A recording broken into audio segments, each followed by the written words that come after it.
Samahan nyo ako at tayo'y magluluto ng salangubang or in Pangasinan, sibawang. Ayan, sigurado maiinggit yung mga mahilig sa sibawang dahil hindi napapanahon ang sibawang pero mayroon tayong sibawang. Ayan, kailangan natin ng bawang mga idol. Ayan, ilalaga muna natin yan sa suka para masarap. Ayan, yung paglalagaan natin. Yan mga idol, naglagay tayo ng konting tubig. At syempre, lalagyan natin ng suka pampaasim. Yan, may konting suka dyan mga idol. Lalaga natin at ihuhulog na rin natin yung bawang mga idol. Yan. Mamaya pag kumukulo na, ihulog natin yung salangubang. Siyempre, hindi mawawala ang asin, pampalasa mga idol. Lagyan natin yan ng asin, pampalasa. Lagyan din natin ng konting magic sarap para mas malinamnam yung ating salangubang. Konting paminta. Yan, pampalasa. Uy, hindi yun konti, nasobrahan natin. Yan, syempre, yung pinakauli at main ingredient natin is yung salangubang. Ayan.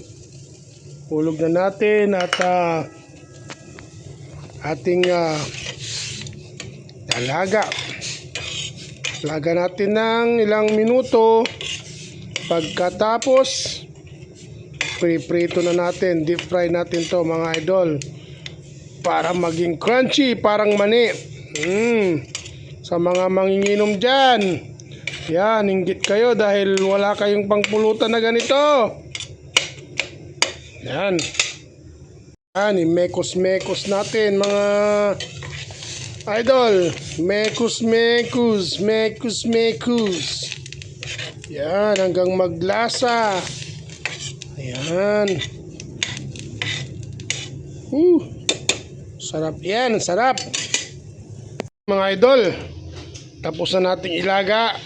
Na-drain na natin yung natitirang suka at tubig. Ngayon, prito na natin. Yan.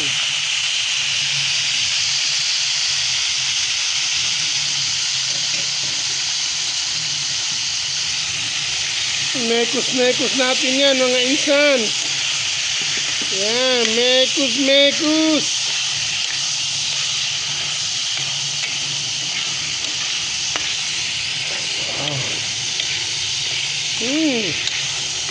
Okay, mamaya ulit. Mekos-mekos ko muna para hindi masunog. Panoorin nyo na lang pagkakainin ko na mga idol. Alright.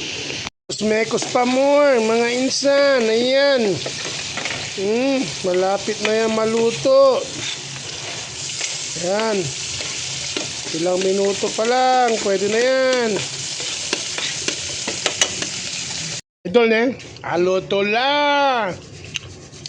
Pekik tila ba't may tabato. Tapos, kanon tila. Wah. Malinam-inam kilat ang kaabungan nyo. Samit. Ayan mga idol, luto na ang ating sibawang or ang tawag dito. Ayan, luto na mga idol. Ang ating salangubang. At ating titikman kasama ang syempre masarap to pag may kanin. Ayun si bawang agalay samit to. Gantay baw. Lagyan natin kanin.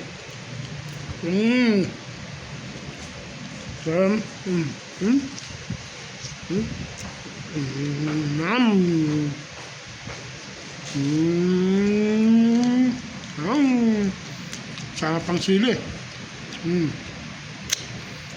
Paano yan mga idol? Busin ko muna to. No. Alright. Peace. I'm out.